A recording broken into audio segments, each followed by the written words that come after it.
Gusto ng Senado na makauwi na si Pangulong Duterte dito sa ating bansa for reasons of sovereignty,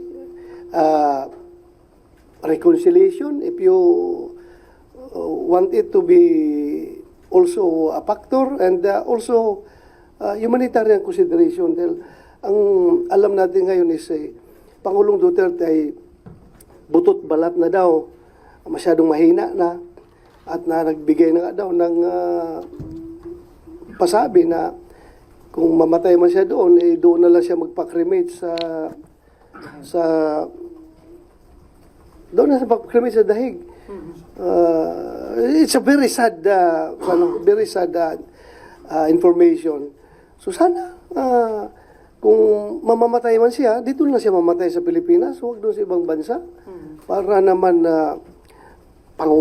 dating Pangulo ng Pilipinas yun eh. So